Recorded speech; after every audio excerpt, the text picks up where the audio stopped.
Welcome to Washington Hospital Today, dedicated to informing residents about healthcare topics and issues. Through programs featuring community forums and free health and wellness classes, our goal is to empower community members with the information needed to make informed health decisions. Washington Hospital has been providing healthcare to the residents of the Washington Township Healthcare District for the past 60 years.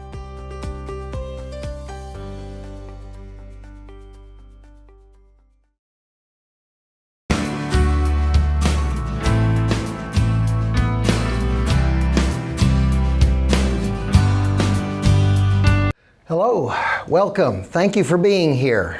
I've often said about mental health matters, the challenges some people face around the world. It's a hidden epidemic. We just don't know how widespread it is until we speak up, and then everybody around you says, oh yes, I have somebody too. So I'm glad you're here. Welcome. Let's get on with it. Oh, one of the other things that I do a lot, still do a lot, is CIT, Crisis Intervention Training for police, because that's such an important thing.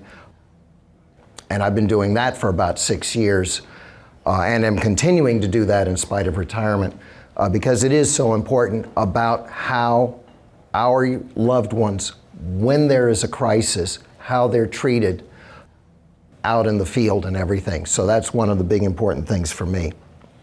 Okay, so we're going to just basically some ground rules, one person speaking at a time. We know that these are issues that are upsetting or stigmatizing or whatever for a lot of people. So let's work with confidentiality. Whatever is said here stays here. Please be present with what's going on here. They already did the cell phones. And let's practice non-judgmentalness.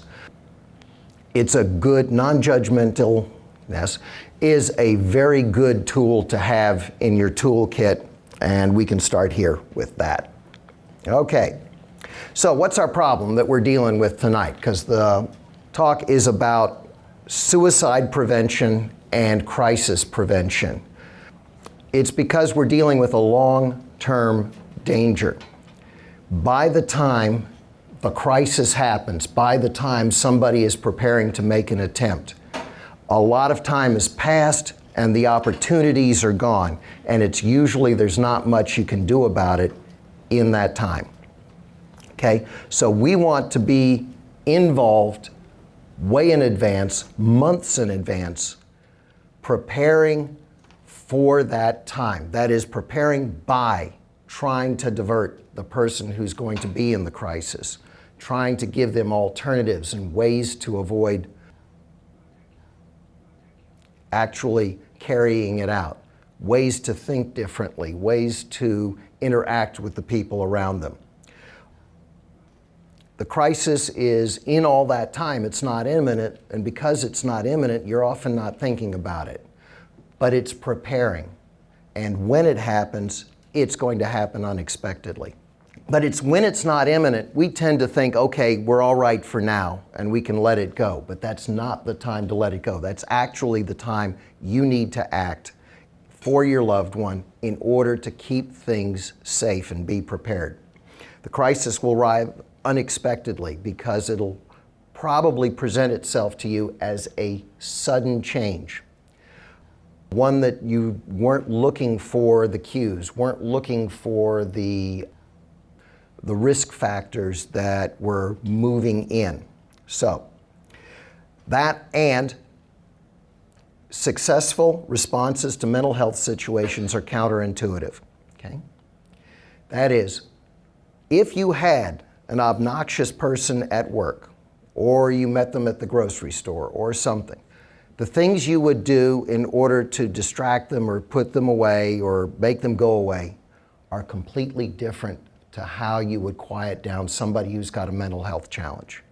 It's counterintuitive. You do something differently that way. You do something you wouldn't normally, there's that word again, think about doing. And so you have to practice it and be prepared for it in advance.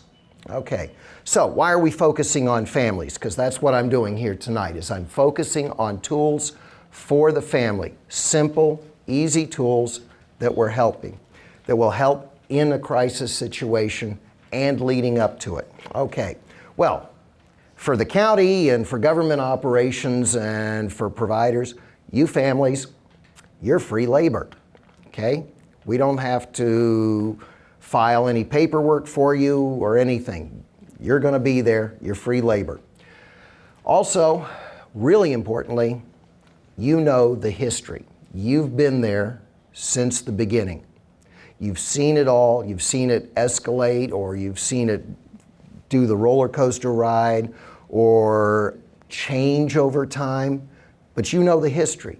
You know what the triggers are. You know so much about this person that nobody else is going to know in 15 minutes a month, okay? Or 15 minutes or every 2 months or 3 months. Come in and just, how are things going?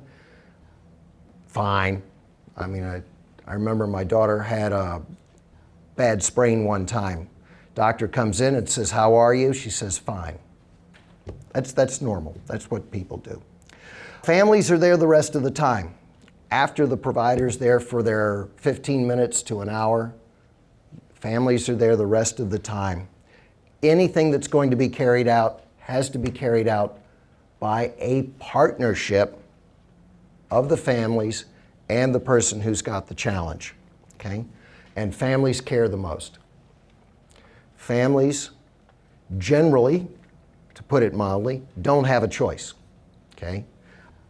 And we count on that. Don't have a choice, are going to care in spite of many things that go really, really wrong. Families are there all the time. They care the most. Okay, now, for the families, you want to develop what we call the three-legged stool, a partnership of the families, the person who's got the challenge, and all of the clinicians and other providers around. And so, you can show the clinicians that you're part of this partnership and that you're of value to them. You're not the cause. You're not in the way. You actually should be an active person in the recovery of the person who's got the challenge. So, it saves time. You've already got this curriculum. He doesn't have to spend time, or she, it's a helping profession, mostly she, doesn't have to spend time teaching you. We provide the curriculum. You've got positive things to do, so it helps incorporate you into the treatment team. You'll get more interaction with the providers, more communication with them, more understanding of what's going on and why. And if the family has tools to use, makes it easier for the family, reduces the stress on the family of always having to try and figure out something, reinvent the wheel all over again. Okay, I brought you a wheel. You can try it. It may not work all the time, or it may not work at first, but it's worth using. Okay. Now, about suicide. Do a little bit on statistics here. This is 2014. Suicides were going up at a rate. So blue up here, if you can't see it real easy, and you can't read it, the small print in the thing. Blue is accidents, death by accident. Green is suicide, red is homicide, okay? You'll notice that in every grouping, 5-year grouping, suicides outdo homicides, but not accidents. Everything in white is essentially some kind of medical condition, okay? So, see over here at the lower right-hand corner, that's 42,773 completed suicides in 2014. It made it to the top 10 causes of death in that year. If this had been male only, it would have made it to number 7. Okay. One of the stats about suicide is 4 times as many females attempt as males. But nowadays, 3 times as many males complete a suicide as females. Okay. We think that this is primarily because of the means that they use, and we'll talk about that later. But it's a very serious thing. And then you look over at 10 to 34, in that age group, suicide is the 2nd leading cause of death. This is our kids. This is the young people who are going out and starting life. It's the 2nd leading cause of death. This is a very important thing. You know, it's more important than cancer in those age groups. Later, it comes down a little bit, but in those age groups, it's really, really serious. Okay. Okay, so on that basis, we'll have a little bit of video for you.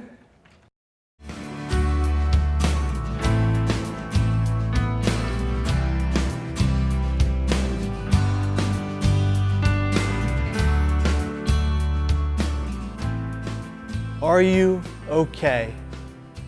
Is something wrong? Or can I help you? Those were the words that I desperately wanted to hear as I stood atop the Golden Gate Bridge walkway, staring and leaning over the 4-foot-nothing rail, peering down to the looming waters below. My name is Kevin Hines, and this is my story.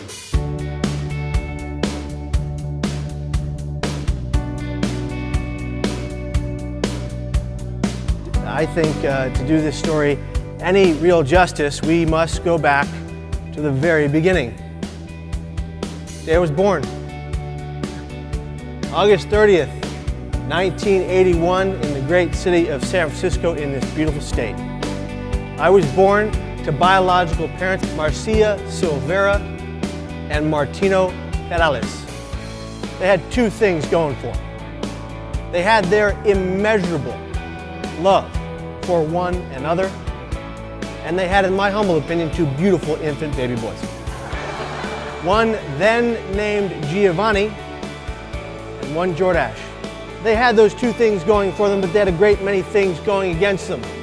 Addicted to hardcore drugs and alcohol. But before that, diagnosed with manic depression. I know they wanted to keep us near them, raise us, except for the fact that on a regular basis, Martino and Marcia would leave Jordache and I in seedy crack motels to go score or do drugs. They would leave us screaming and crying, lying in our own filth for days. Until one seedy motel clerk made what I call his most unseedy decision. He called the police. And they took us and placed us into Child Protective Services with the idea that we would be placed into foster care. A system that in San Francisco at that time was in shambles, letting kids age out to 18 into homelessness, which still happens, letting other kids be abused by their foster parents. People often say to me, well, why does that matter? You were an infant.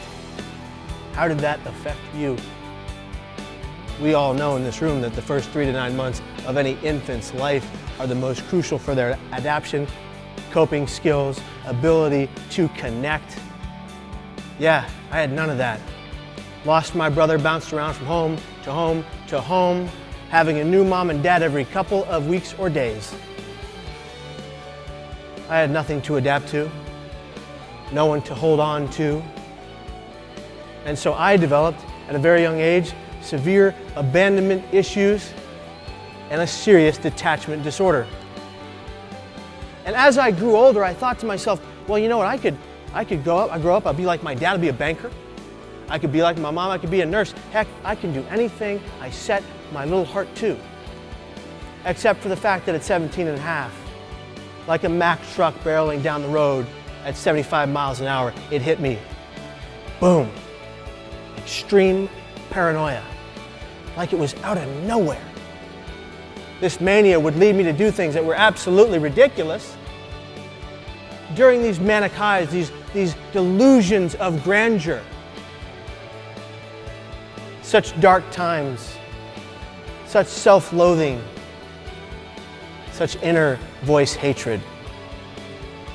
When my father was in his room working, studying, reading, writing, I was in the bathroom, peering in the mirror, loathing every fiber of my being. From 17 and a half to about 19 years of age, I'm battling this up and down, up and down. Now, I'm taking medication here and there, and sometimes not at all. But somehow I was able to pretend to my family that I was okay. At 19 years of age, in September, it got to be too much of a burden on my soul. At 7 in the morning on the 25th, my father entered my room. He looked upon me, he said, "Kevin, I'm very worried about you and I don't know what to do.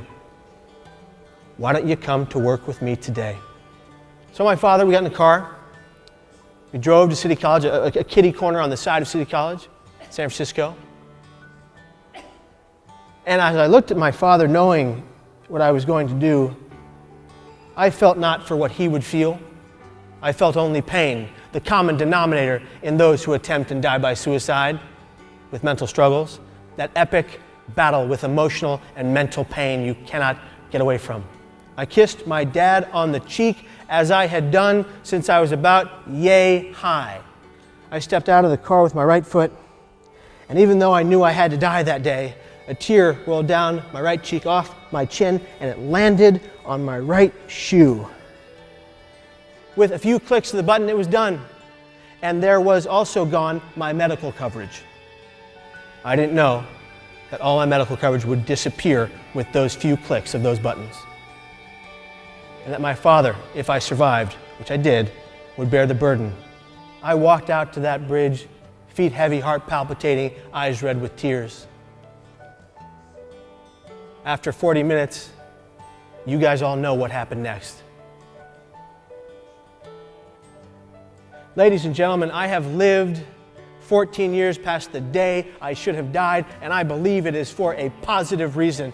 No matter how depressed I get, no matter how bad it turns, I will never attempt again. And every day of my life, until I die of natural causes, okay, every day of my life I will work in this field trying to help others. Ladies and gentlemen, remember this. Yesterday is history. Tomorrow is a mystery, but today is a gift. That is why they call it the present. I look to you now and I say, let us always and forever cherish today and every single day. Thank you from the bottom of my heart. Thank you very much. Thank you.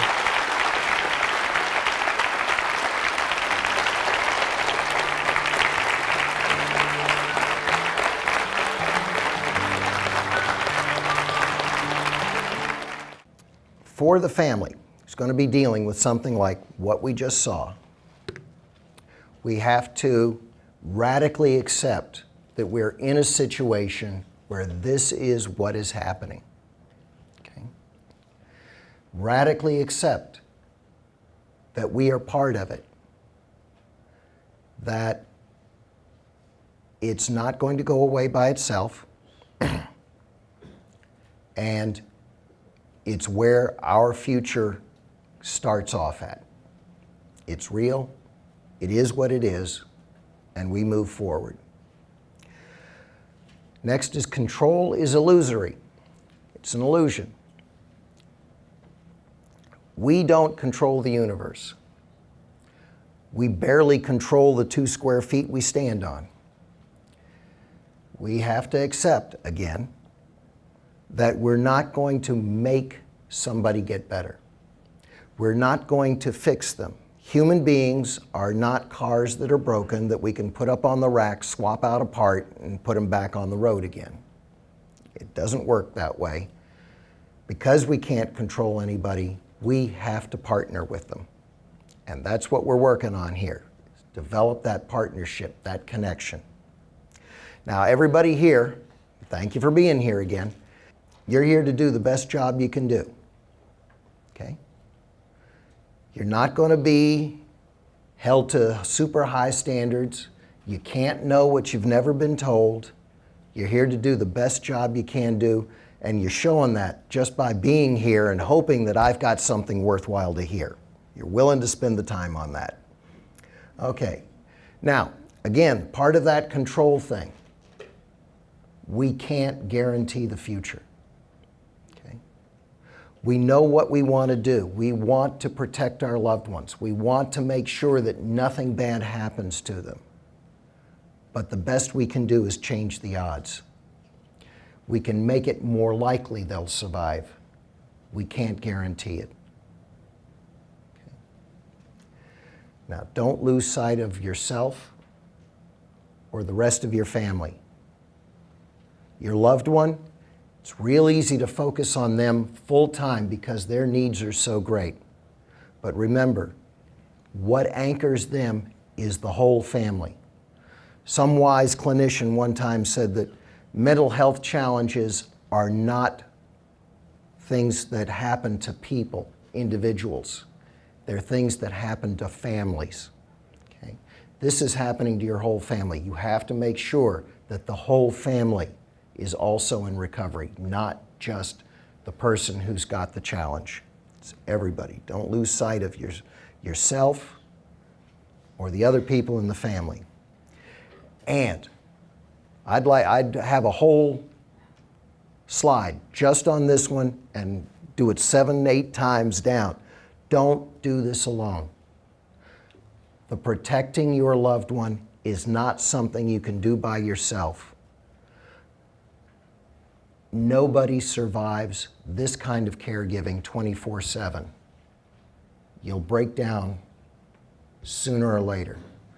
I've got 2 clients, loved ones, who I was working with up till the day that their loved ones died by suicide, trying to figure out how to help them. But the problem was the caregiver was the sole caregiver. It was moms trying to do it all on their own. And they just weren't available. They weren't all there after so much time and so much stress. You can't do this alone. Make sure that you develop your own support network. You think, of course, about a support network for your loved one. You need one too. You need to be able to swap out, take time off, rejuvenate yourself, all of these things. Don't do this alone. I can't stress that one enough. You need a whole support group of friends, family, clinicians, everybody you can lay your hands on, somebody who can give you 1 hour a month on a regular basis, because you don't want to burn anybody out, but just get as many people involved as possible. Okay, but these are the core family competencies that we want you to be able to have and think about. How am I going to do these things? Okay, we want you to manage your own reactions to the topic of suicide. If you can't do that, then you're not going to be present when you need to be. Okay? Reconcile the difference and potential conflict between the family members, that's you, your family members, and the loved ones. Goal to eliminate psychological pain. Okay? 90% or more of people who attempt suicide, and there's 1 million people attempt suicide every year, do not want to die. They don't want to die. The body wants to live, but they also don't want to keep going through the pain that they're experiencing. And this is an escape route. It's a coping mechanism. It's not a good coping mechanism, but it's there for coping. Okay? And so the family member, if you focus only on life and not on the pain that the person's going through, you're going to be at a disconnect with the person you're trying to work with. Okay, maintain a collaborative, non-adversarial stance with your loved one. Remember, partnership. We're working about partnership. Understand the risk and protective factors. That's what I'm here for tonight. Be prepared to ask the hard questions about suicide thoughts, behavior, and plans. It's the big three questions we talk about. And you have to say, are you thinking of killing yourself? Are you thinking of committing suicide? You have to be that blatant about it. And that's a hard question to ask.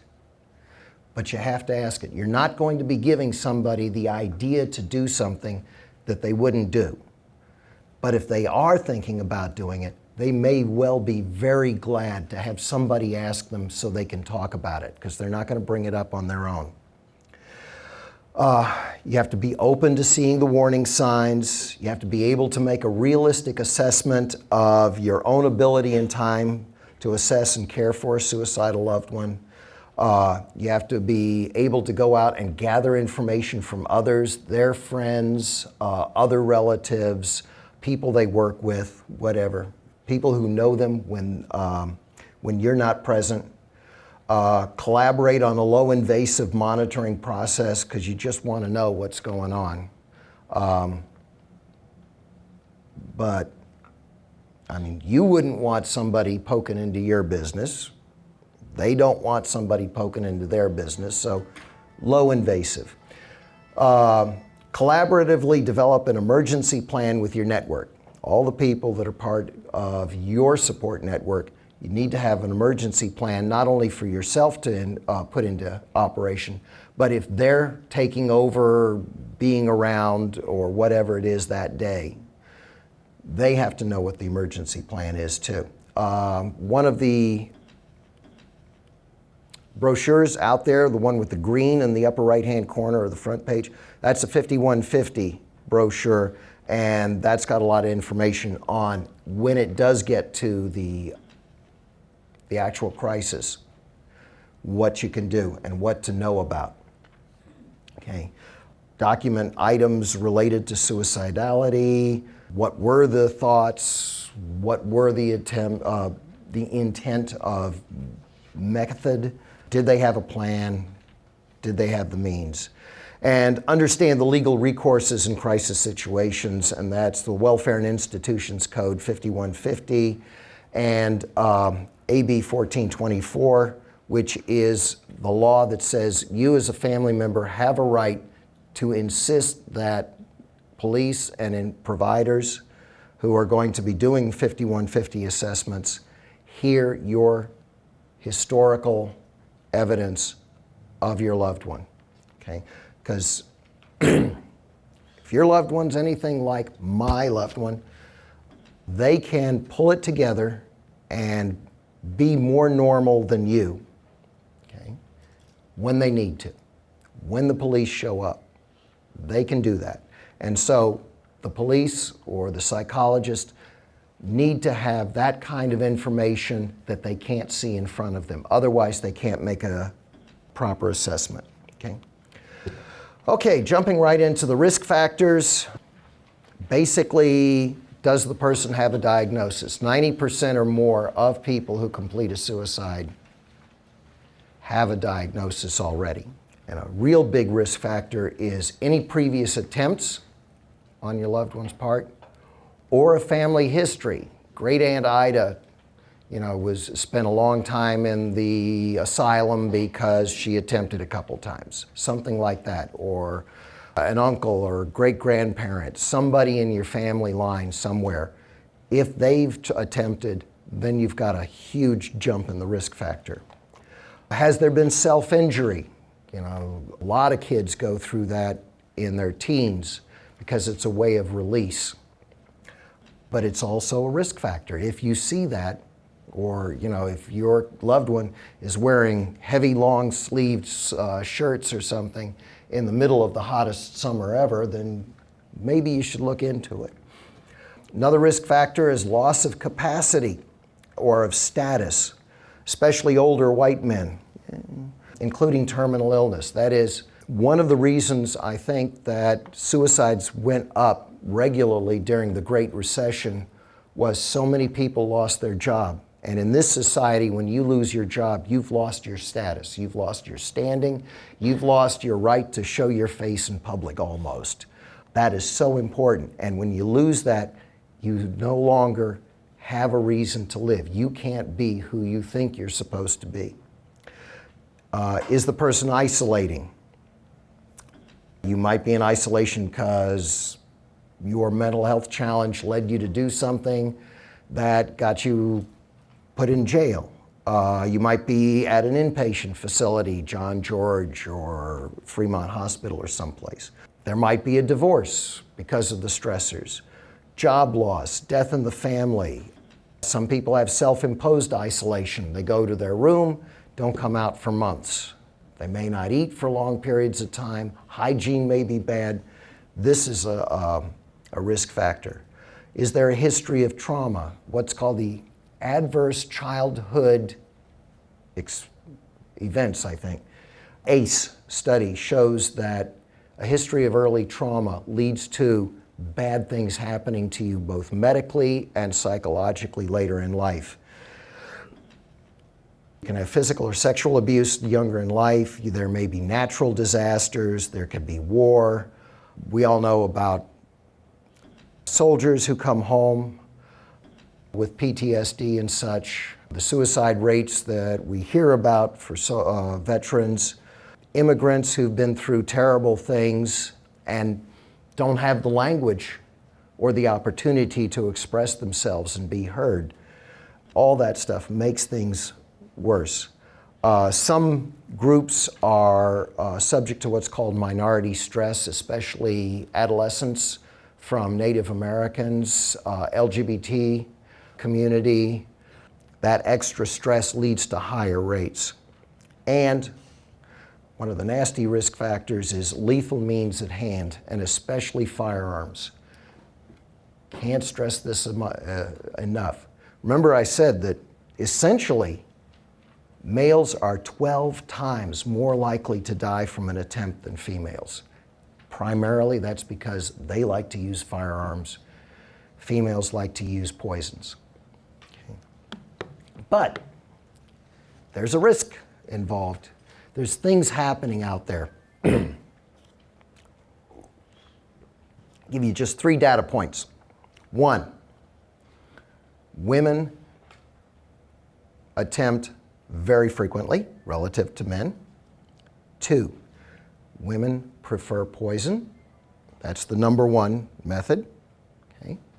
3, we have given them the opportunity to use much more lethal means than they've had before. Most females attempting survive because it's hard to get the right mix that'll actually kill you. It's hard to die. You have 25 to 30 times more people survive than die in an attempt.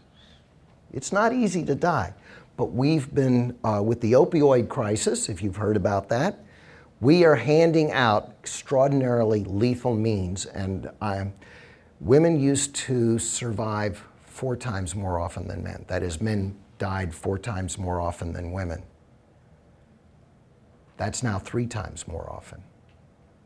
Women are achieving equality in a way that we did not want.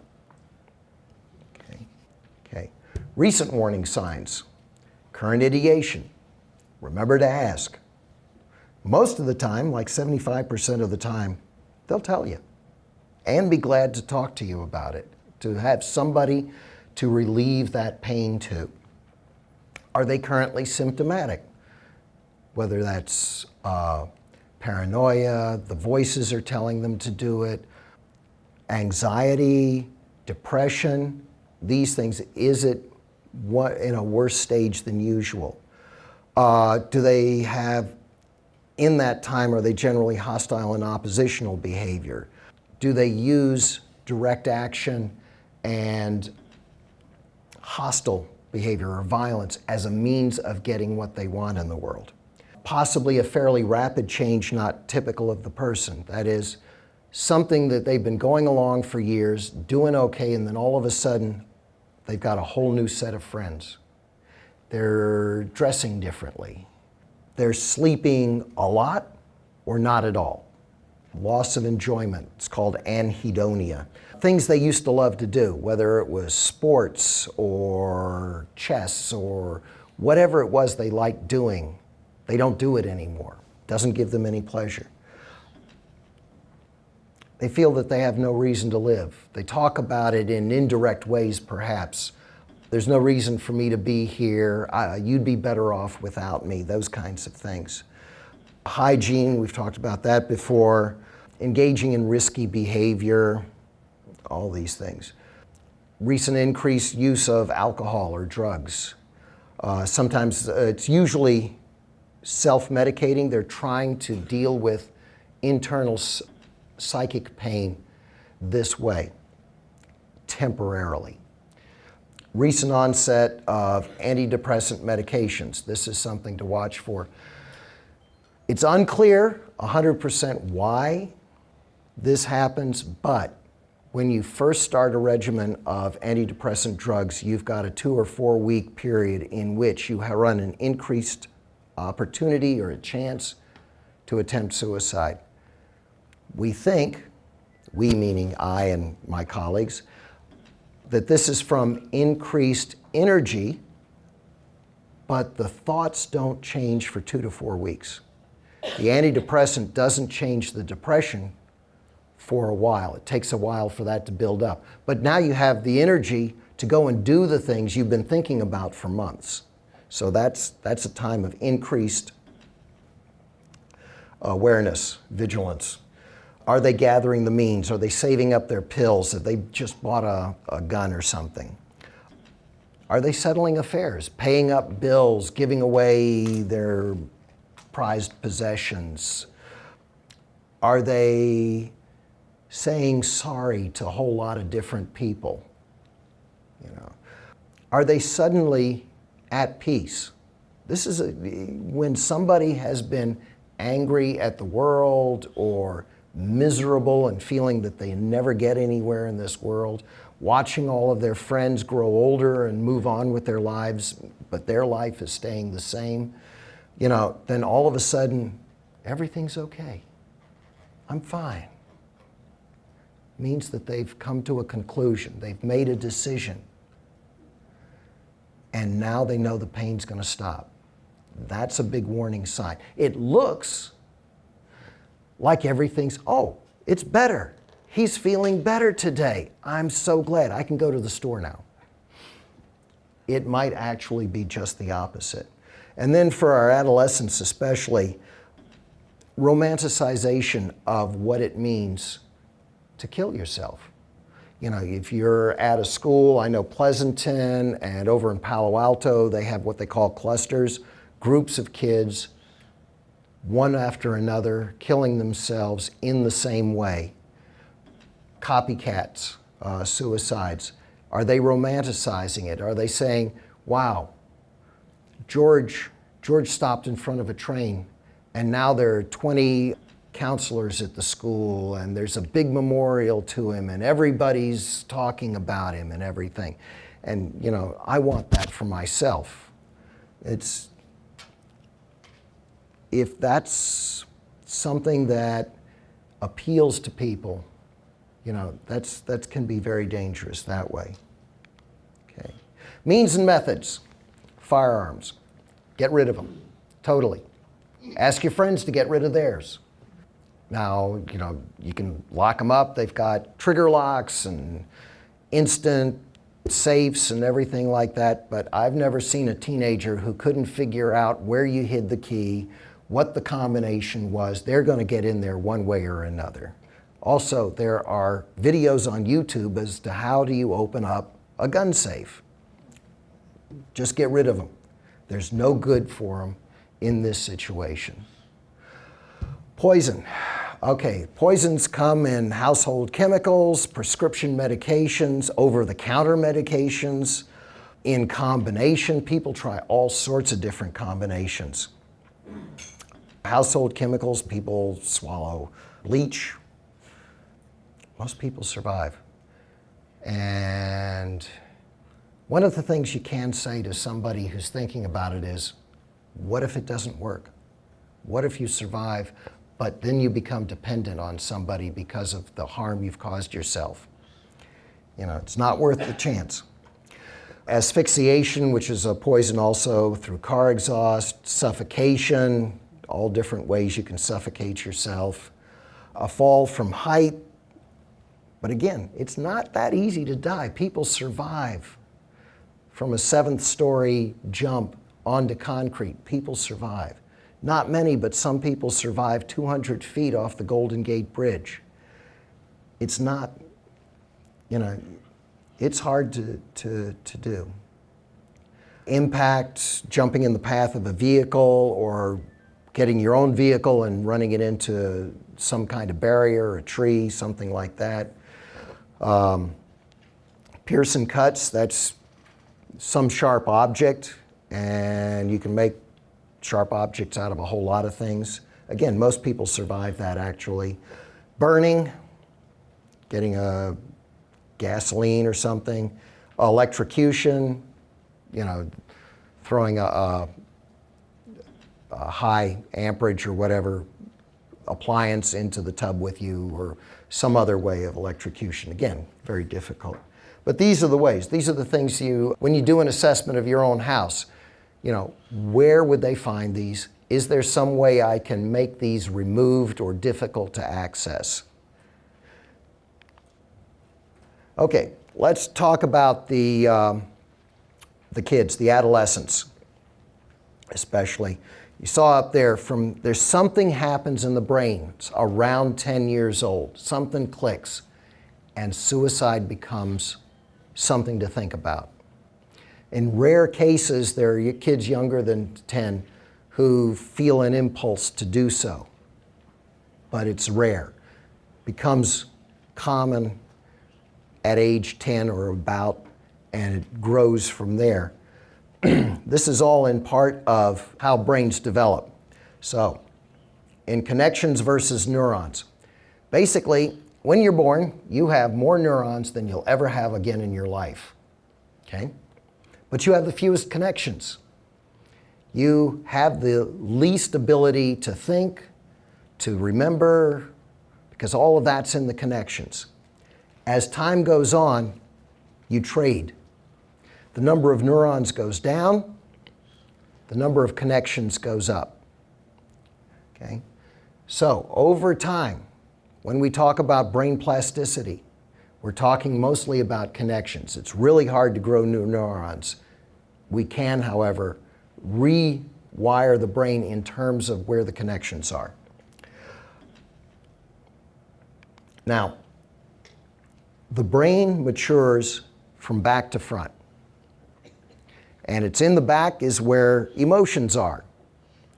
And up front is where executive functioning, logic, cognitive processing more or less takes place. It's generalization, that's the way it works. So because it starts in the back, which is also where the visual cortex, language, control of how you speak and everything, which is necessary for real little kids to know and be able to see and process the world. But being able to think about where the tribe should move or something is not important to a 2-year-old. You leave that till later. So it moves from the back to the front. But that means that when we're dealing with adolescents, older than 10, 12 to whatever, we're dealing with people who do not have full cognitive functioning, but do have full emotional response. And so there's a tendency, a large tendency, to work with that emotion. You let the emotion make the decisions, and we have to take that into account when we're trying to work with somebody who is of that age. Take it into account and try not to respond emotionally yourself. It's not easy. Not easy. Okay. So that emotional development, okay, stage appropriate development. That is, the brain goes through periods of connection growth and then pruning, and then connection growth and then pruning. And at the pruning stage, It's the neurons that are not making connections, not being used, not part of your life. They're gotten rid of to make room for more connections. And this goes in stages. Different things occur at different stages. If you miss the stage, it is really hard to put back in what you missed at the right time. Think of what's the difference between a 6-year-old learning a foreign language and a 60-year-old learning a foreign language. It's that kind of difference. It's not easy once you're past that stage. When you've got a mental health challenge, one of the things that happens is you tend to see other people move on because you're having to deal with the challenge. That means you're pulling in all your resources from other things like going to school, learning skills, being able to get along in your job. Those things are not possible because you're focusing on what your challenge is. And when that happens, you're seeing other people move on. And when you see them move on, that kills your self-esteem. Okay? It's very difficult to sit there and be philosophical about the fact that everybody's moving on and you feel like there's nothing worthwhile in you. It's not true. I mean, these mental health challenges are, for lack of a better word, illnesses of the intelligent. These are people who have incredible potential. And that's one of the things that's killing to us is we see people who could be almost anything and they're not able to access that. And that is frustrating and that is just terrible. But they're seeing other people move on and they can't and they feel worthless because of it. They're watching other people manage in the real world when they can't manage. For example, say you have a diagnosis of bipolar disorder, which is what Kevin Hines has. Okay? There's a tendency when you have a job and you're in the manic episode a little bit and you're already an intelligent person and you can tell what's going on. There's a tendency to tell the boss how he really ought to be running things. That's not conducive to holding on to a job. You might be right. Probably is right.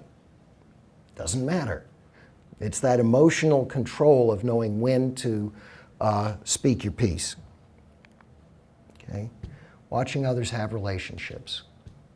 Ending up alone. Again, seeing people move on, move through life stages while you're stuck. That is hard.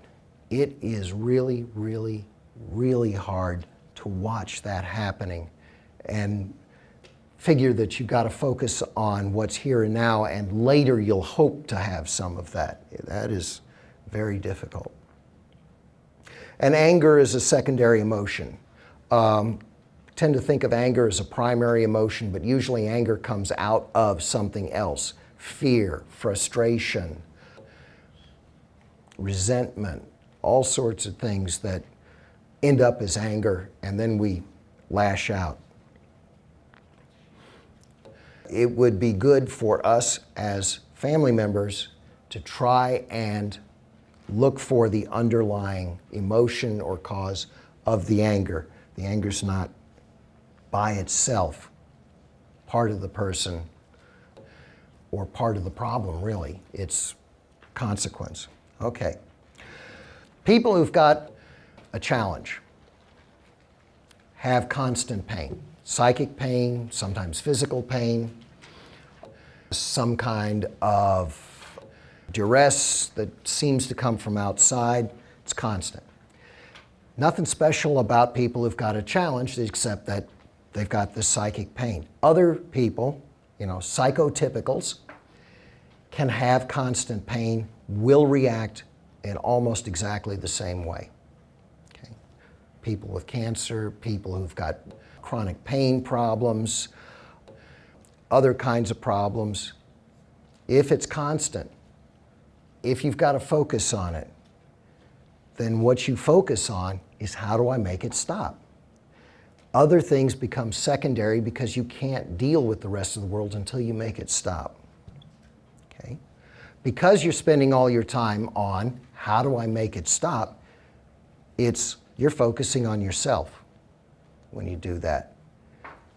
Everything revolves now around how do I make it stop? What have I got to do to make it stop? Or what have I got to make somebody else do to make it stop?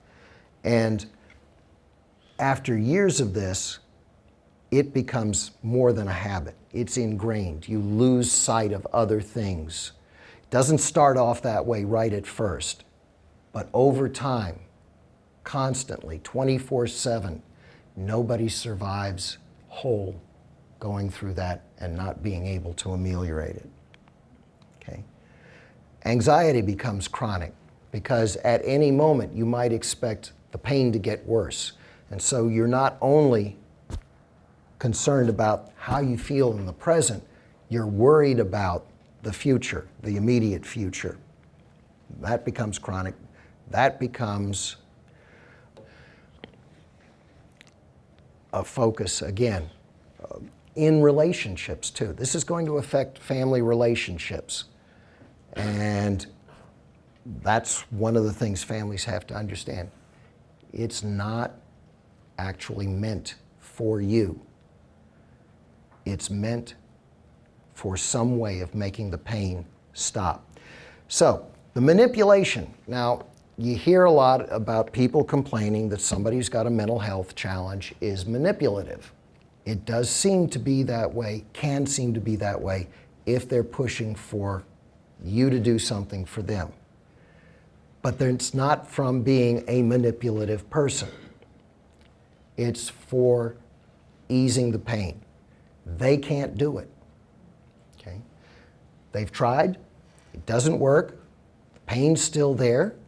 They may get a marijuana card, they may steal all the money and go buy booze. Eventually it doesn't work, it wears off. So they need other people to manage for them. And that's what the manipulation for is, an extension of that trying to make the pain inside quit. They're not manipulative persons. They're all good people. They really are. Control. Now this is about the kind of control a person feels that they need when they're under these kinds of challenges. Okay? When you are focused on yourself or you're focused on your challenge, you don't learn about the outside world, or you're not paying attention to it, and you become vulnerable to the consequences of things that happen that you weren't preparing for or didn't notice were going to happen to you. And so you begin to know you don't control your environment. Your environment is a potential danger to you and something you have to watch all the time. You're vulnerable to control by others. 5150s are an extreme example. The police come, take away all your liberties, stick you into a place that's not really differentiable from jail, and you recognize that other people are seeking to control you. Other people also are very helpful with advice. Some of you may have heard things like, excuse me, why don't you just? You should. You need to. You ought to. Okay? Whenever you hear something like that, it's a suggestion of somebody trying to be helpful, but it's not heard that way. It's heard as somebody else wanting to make decisions for you and thereby take control of you. That issue of somebody's trying to control me comes way high. Interactions need to be some way that does not involve control. Now, many people, not all, but many people who have a challenge don't think of it as something that's happening inside. They think of it as something that's coming from outside. And so they're using external means to control an internal feeling. So people who want to spend a lot of money, want to drive fast, change the environment, want to move.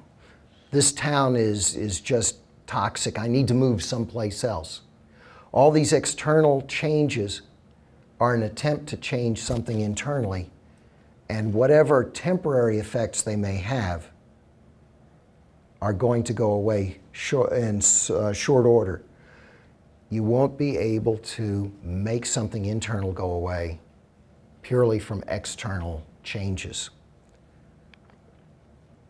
And again, back to that apparent manipulation. If you want something outside to change, you can't change it, you got to get somebody else to do it. I don't have a job, you have a job, I want money from you.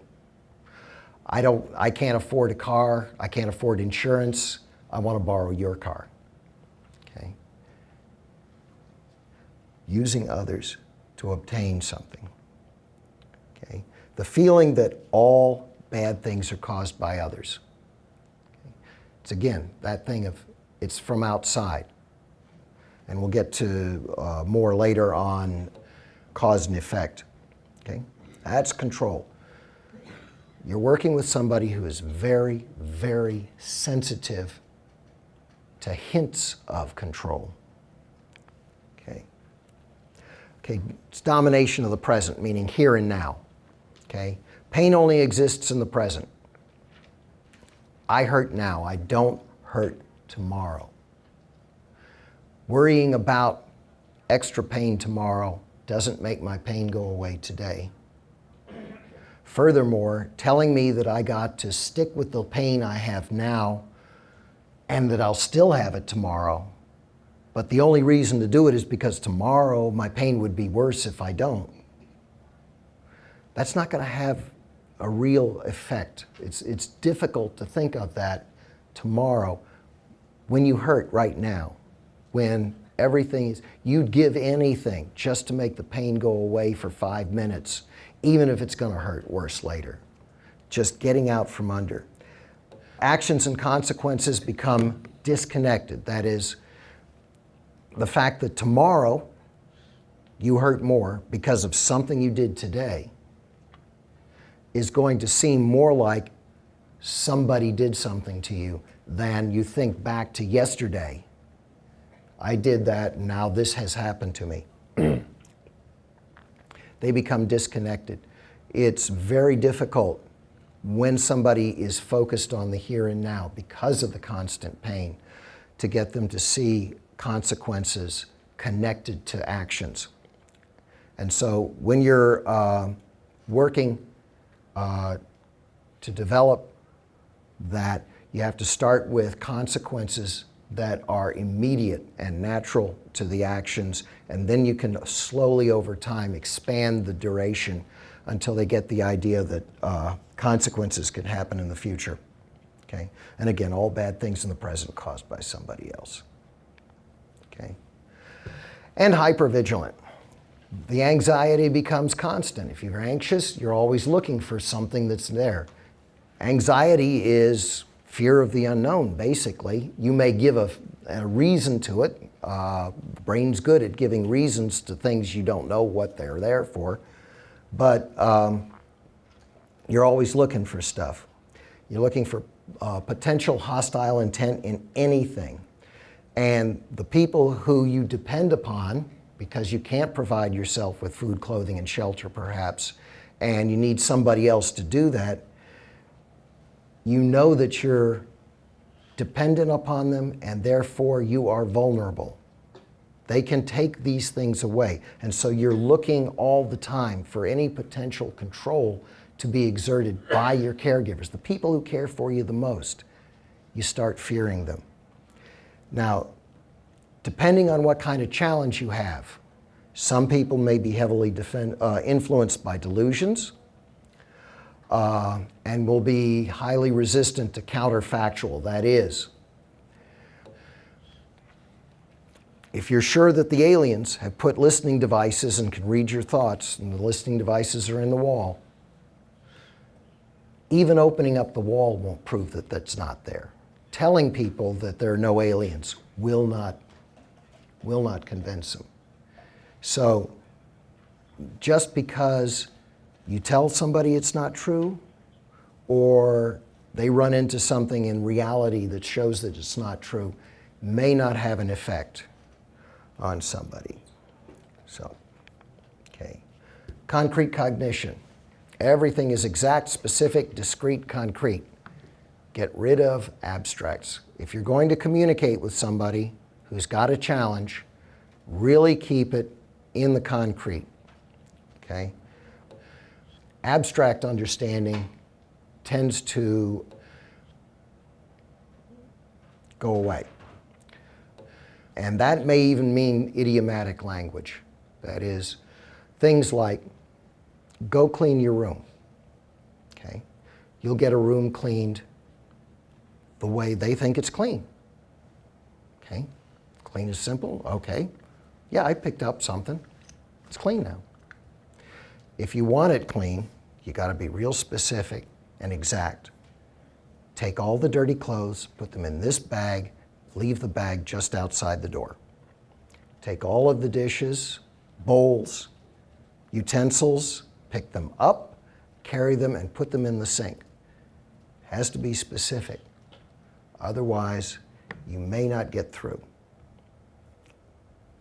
Concrete objects generally relate to the person because, again, we go back to that constant pain, internal focus on the self, and then eventually their environment is in relationship to that one self.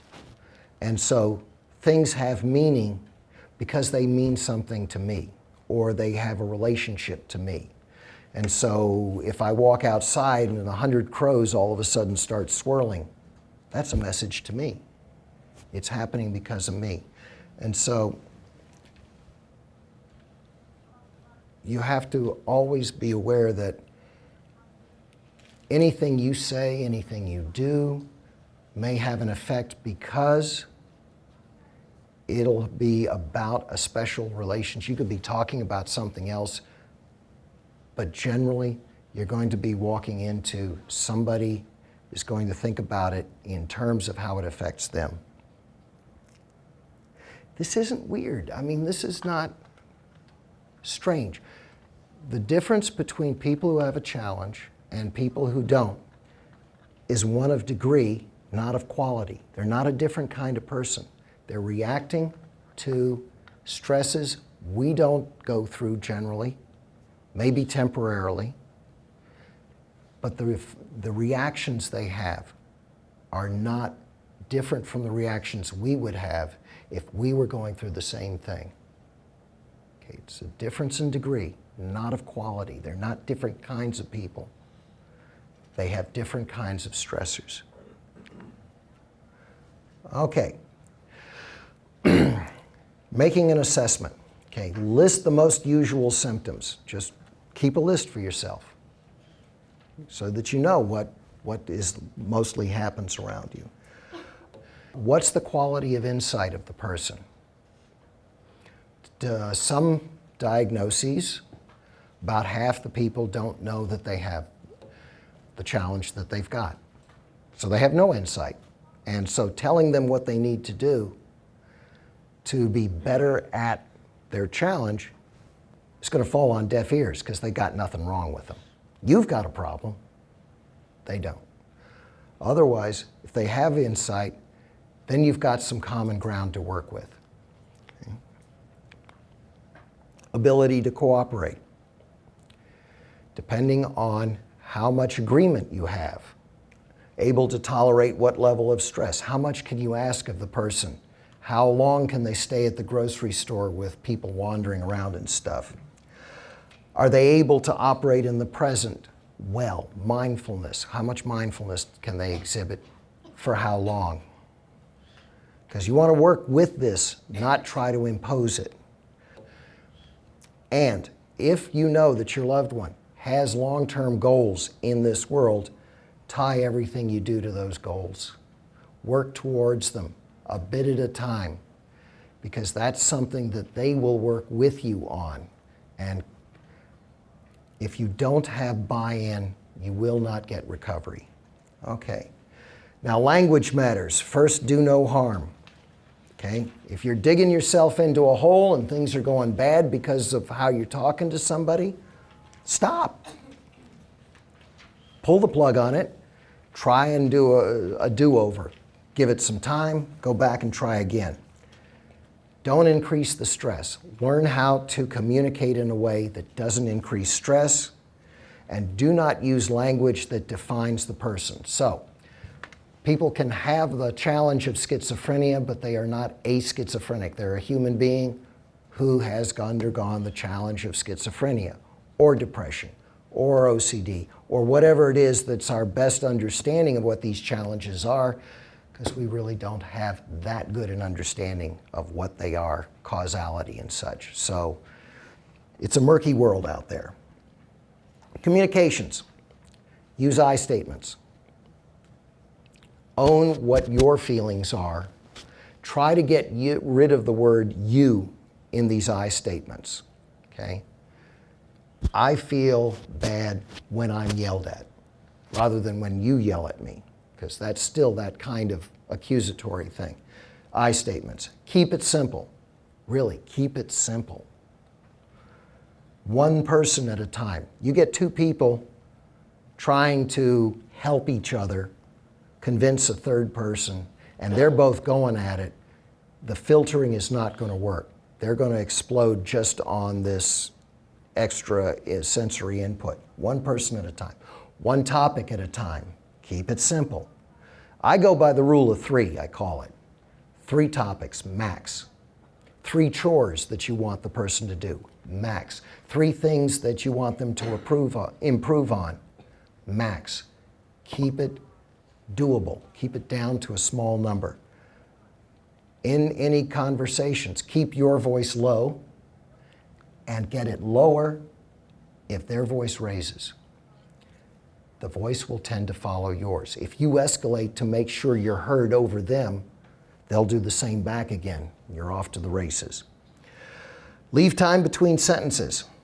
1, you don't know who you're competing against when you speak.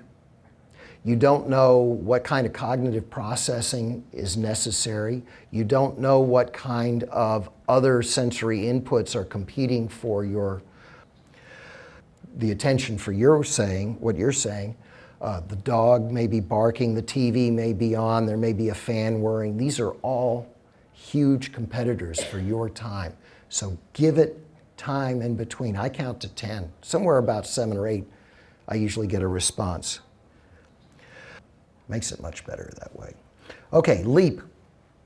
LEAP is a good communication system for families. It's developed by Xavier Amador. He had a brother with schizophrenia and no insight. And so he developed this because him trying to impose his will on his brother never worked. Not once, not ever. And so he went completely backwards. And you listen reflectively, and if necessary, repeat the exact words they said so that they can know you heard them. People, all human beings, all need to be heard in this world. If you are not heard, then you have a problem. After 2, 3 reflective listenings, then empathize as to how you would have felt if the same thing had happened to you. Okay? You know, if those aliens had put listening devices in the wall and were listening to my thoughts, I'd be angry and scared at the same time too. Okay? Agree. Find the common ground. What are the things we can agree on together that we both believe are important? And then partner is, okay, on those things we agree on, what's our common ground? What can we work together on? This whole thing is designed, it's real simple, real easy, doesn't always work right the first time. Like any skill, takes a little practice, but it's designed to develop a relationship with somebody so that over time you will eventually be able to ask them to do something they would not otherwise do on their own. Okay? Limits and boundaries, consequences versus punishments. A consequence is something that happens naturally out of their behavior. A punishment is a pain or something you take away from them. And they'll always, and I mean always, view a punishment as an attack on them. A consequence is basically a reward they don't earn because they haven't finished it. So if you were to say, or if you were to hear your loved one say, look, I need 10 bucks today. I'll wash the car tomorrow if you give me 10 bucks now. How long are you going to have to wait for that car to get washed? Okay. So what you say is the car has to be washed first, then the 10 bucks comes up. And if they don't wash the car, the consequence is they haven't earned the 10 bucks. But it's there to be earned. You haven't taken it away from them. It's there to be earned any time that they want to. Everything is to be earned. It's part of positive reinforcement. The reward is never permanently withheld, but it must be earned. Okay? They must do their part first, then the reward. Okay? Now the boundaries, the limits, those consequences, rewards, they're to adjust behavior. You do that as a way of positively trying to reinforce good behavior. It's negative reinforcement doesn't work well with people who've got a challenge. Positive reinforcement is slow, takes a long time, but it works best. Boundaries are about safety issues. You always have to be mindful of them. Space, how much space do you need? How much time would you need if you had to do something? Gauging the intent of your loved one. Generally, we say that past behavior is the best indicator of future behavior, but you're also always watching for any other changes to indicate that there's been a big change in the basic underpinnings of the person. And this is especially true of adolescents who are going through huge numbers of changes anyway. You want to be aware full time. Okay. Stigma. Two types of stigma. There's external stigma, the way other people in society, or the way you feel that they are blaming you for things over which you have no control. Okay. And then internal stigma is worse. That's the stigma you buy into that says, I'm a lousy person, I deserve this. That's a real hard one to get rid of. But there are stigmas and they undercut the people. Okay? You've got to do that positive reinforcement, reignite. What's going on? We talked to you about the Family Education and Resource Center, which is where I was working, provide information, education, advocacy, and support, all sorts of free. Everything that FERC does is free. All of their resources, all of the time they spend with you, it's all free. Generally, our contract says, got to have some kind of connection to Alameda County. We've never turned anybody down from anywhere. Navigate the mental health system. We've got a fair number of different cultures in FERC. We do pretty good that way. Okay, FERC clients, who's our clients? Well, we say family members or caregivers, and that can be just about anybody who has some kind of reason to care about somebody, parents, siblings, spouses, colleagues, roommates, friends, partners, children, educators, all sorts of people. I mean, we've had calls from mailmen, who've noticed something on their route. FERC has 4 locations. The main one's in Oakland, but here locally, we have 2 of the best, the best family advocates that ever were. Michelle Williams-Smith and Josephine Andino over at the Fremont Family Resource Center, 39155 Liberty Street, either D400 or F600. We got 2 offices over there, so we got there. Livermore and San Leandro. Ran through a lot. I really was intending to bring everything and the kitchen sink and really wanted to dump everything on you, but I just had time for that.